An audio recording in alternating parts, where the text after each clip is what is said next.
தூண்ட வரம் வாங்கி செய்ய சிவனா தடை விரட்டி திருமால் அருகே மகிழ்ந்து செல்ல கையில் வடிவாய் பெண் வேடம் கொண்டு சத்தியம் செய்து வரம் அளித்த ஐயன் வரலாறு தனிபாடு ஆணை முகவன் காப்பதாமே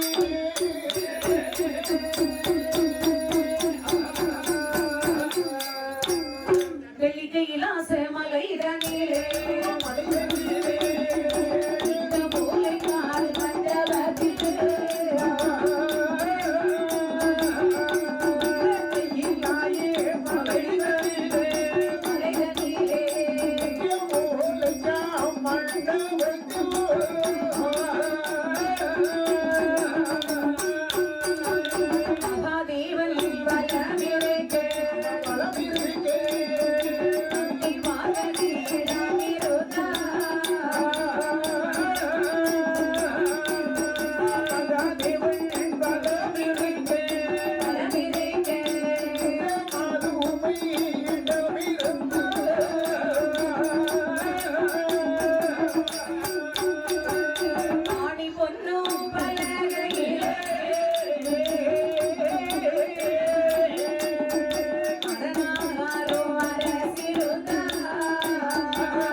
சரி நானாகிய பொன்னுவள்ளி கைலாசமலையில் அண்ட புவன சராசரங்களையும் அனைத்தை காட்டு ரசித்து வருகின்ற அகண்ட பரிபூர்ண சச்சுவாந்த சுரவியாய பரம கடவுள் அம்பிகையும் மையுனாய் ஆதி பராசக்தியும் அங்கே கைலாச மலையிலே ஓமன் அச்சரத்தில் ஓலைக்கால் மண்டபத்திலே சக்தியை சிவனமாகவே அரசரிக்கின்றார்கள் சரிதான். இப்படி அரசரிக்கக்கூடிய சமயம் அவர்களை உடைய சொல்ந்து 33 தெய்வாட்கள் 46 ரிஷிகள் சங்கத்தால் சமயத்தால் தானவர்கள் வானவர்கள் வர்ணன் வாயு அக்னி என்று சொல்லக்கூடிய கோடான கோடி தேவக்கணங்கள் எல்லாம் என் பெருமானாகிய பரமனை புகை சூழ்ந்து அமர்ந்திருக்கு. மூத்த மகனாய் யானை முகன் முகன கற்பூரம் ஏற்றிருக்கு. கற்ற வரவள்ளி மணவாளன் கமல பூவையில் சுழிந்திருக்கு. மலைய திருப்பிகள் கடைந்து வாணி ஒரு பக்கமாக அமர்ந்திருக்கு. ஆட்டுக்கிடா வாகனத்தில் அக்கறைவன் அமர்ந்திருக்கு. கிளி வாகனத்தில் மன்மதன் அமர்ந்திருக்கு. பாக்கை வாகனத்தில் சனி பகவான் அமர்ந்திருக்கு. இன்னொரு பக்கமாகவே தப்பட்டை தடாரி எக்காலம் நாதஸ்வரம் இன்னரம் ரணபெருகி ராஜபெருகி வெங்கல பெருகி தபைலா துந்துமி புல்லாங்குழல் கைத்தாளம் இக்காலம் என்று சொல்லக்கூடிய அநேக விதமான இசை கருவிகள் அந்த வெள்ளி மலையில் 8 திக்கிலும் அழகாக முழங்கிக் கொண்டிருக்கு. சக்தியை சிவனுமாகவே சிறப்பாக அரசரிக்கின்றார்கள். இப்படி அரசரிக்க அங்கே பாதாள உலகத்தை அரசாட்சி புரிந்து வருகின்றார் பிரம்மராட்சனாய வல்லரக்கன். இந்த வல்லரக்கன் அரசாட்சி புரிந்து வரக்கூடிய சமயம் அந்த நாட்டிலே 12 வருடம் மழை என்பது கிடையாது. அப்ப 12 ஆண்டுகள் பாருங்கள் தொடர்ந்து மழை இல்லை என்று சொன்ன நாட்டிலே மிகப்பெரிய பஞ்சம் ஏற்பட்டது. ஆனால் அரக்கன் பாருங்கள், அப்ப அரக்கன் என்ன செய்யணும், நாட்டு மக்கள் மீது வரியை விதித்தான். வரியை கட்ட முடியாத மக்கள் எல்லாம் ஒன்றாக சேர்ந்து இந்த அரக்கனை நாட்டை விட்டு ஓட விரட்டினார்கள்.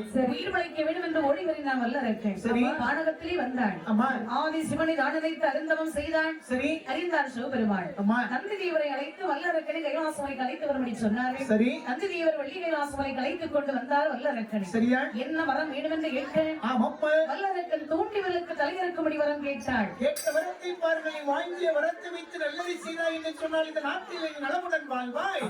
அதாவது செய்தாய் என்று சொன்னால் படாதுபட்டு படிவாய் என்று சொல்லி ஆண்டவன் வரத்தை கொடுத்தார்கள்.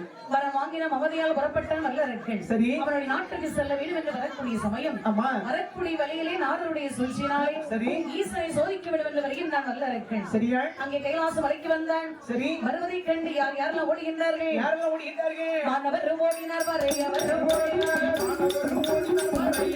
ஓடினார், மாலையனாகிற சந்திரன் ஓடினார், ஏனமனில்லாத இரு மூர்த்திகள் ஓடினார்,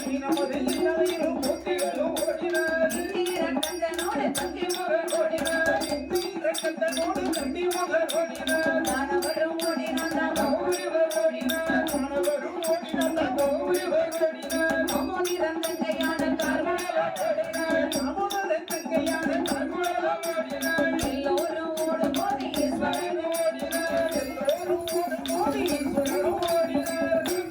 கைலாசம் மலை வீட்டு வல்லரக்கன் பயந்து சரி. மாணவர் தானவர் 33 தெய்வான்கள் சரி. எல்லோரும் ஓடினார்கள். சரி. அம்பிகை பார்வதி கைலாசம் மலை விட்டு சென்றார்கள். அம்மா கந்தன் கழிவுக்கு அத்தனை பேரும் ஓடினார்கள். சரி. ஈஸ்வர மட்டும் தியானத்தில் அமர்ந்திருந்தார். அம்மா திடீரென்று கண் விழித்து பார்த்தார். சரி. வல்லரக்கன் வருவதை பார்த்தார். சரி. வல்லரக்கன் வருவதை பார்த்தவுடனே ஆதிசிவன் அம்மா அந்த கைலாச மலையிலே சரி. சாகாத சிவலிங்கமாய் இருக்கவும் செய்தார். சரி. வல்லரக்கனை கொல்ல வேண்டும் என்று ஒரு மாயாக வருகின்றார். சரியா? வரும்போது பார்த்தார் இந்த வல்லரக்கன் சரி. விடாமல் விரட்டிக் கொண்டு வருகின்றார். சரி. பார்த்தார் சிவபெருமான். அம்மா அரக்கங்களை அறுக்க வேண்டும் என்று சொன்னால் ஆனால்